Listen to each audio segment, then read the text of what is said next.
Сега ще ви покажа една рецепта, която е за соли за вана. Много е хубава, защото носи приятно усещане на тялото и на духа. В нея има етерични масла от канела и мандарина, а самата келтска сол е богата на йод и на много други микроелементи. Така че и освен всичко е много полезна. Се приготвя бързо и в същото време след това може да използвате, да се наслаждавате докато взимате вана. Необходими са ни 15 грама келтска сол. Трябва отново да си ги премерим.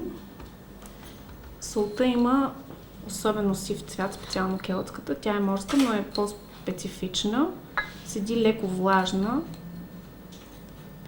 Така, готови сме. Към тази сол трябва да добавим 3 капки етерично масло от канела.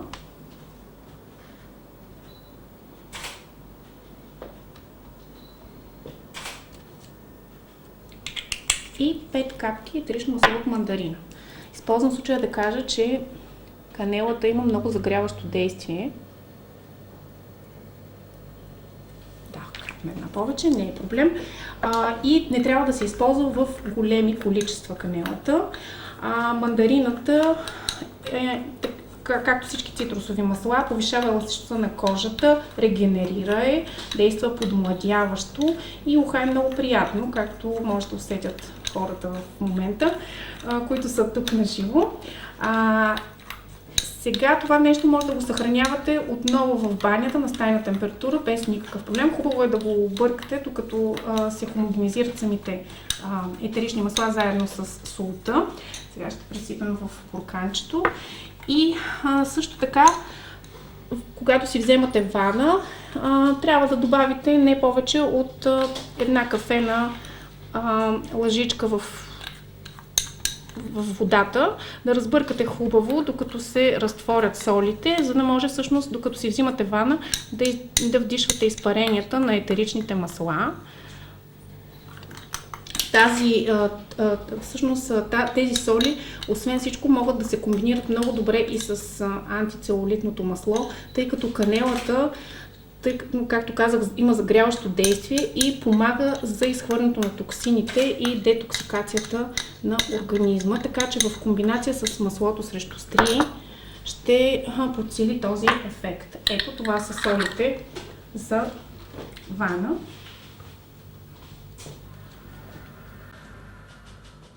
Соли за вана 20 грама. Необходими са 15 грама келтска сол, 3 капки етерично масло от канела, 5 капки етерично масло от мандарина. Продължаваме с следващата рецепта, която е за масло срещу целулит. В това масло следните съставки са необходими. Имаме масло от сусам, масло от джожоба и етерично масло от грейпфрут и розмарин. Първо ще премерим съставките. Отново ще ни трябва мерителна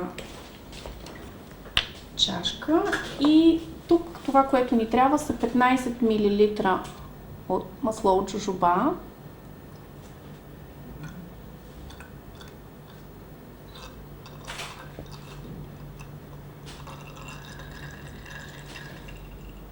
И 15 мл масло от сусам. И двете масла имат много добро въздействие върху кожата, именно в тази насока.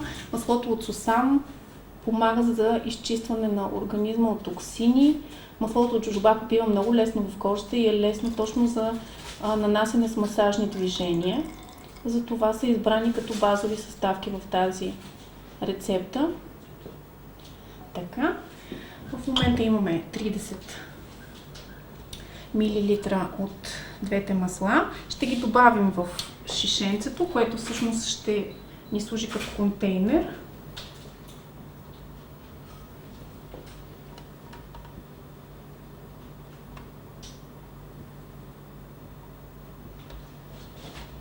И към вече смесените базови масла добавяме двете етерични масла, които, както казах, са грейпфрут и розмарин.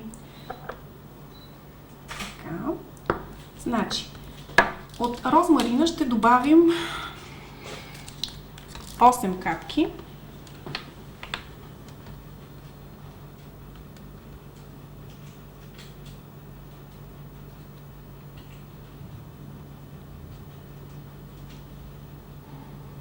и от грейпфрута 10. Общо 18 са етеричните. Така. И сега е хубаво да разкладим шишенцето, докато напълно се смесят етеричните с базови масла. Използвам момента всъщност да ви обясня, че тази комбинация, която е от масла, наистина има изключително детоксикиращ ефект, защото грейпфрута спомага всъщност за по-лесното изхвърляне на токсини от организма. Розмарина също по този начин действа и двете спомагат за изхвърляне на вода, ненужната вода от организма, която е една от причините всъщност за появата на целулит. Маслото се нанася обикновено след вземане на душ, когато се прави един допълнителен масаж с морска сол, за да може всъщност да се подсили кръвообращението, и след душ се нанася маслото в тези зони, където има най-вече така изразен целулит. Маслото трябва да се използва поне веднъж дневно. Масло срещу целулит 30 мл.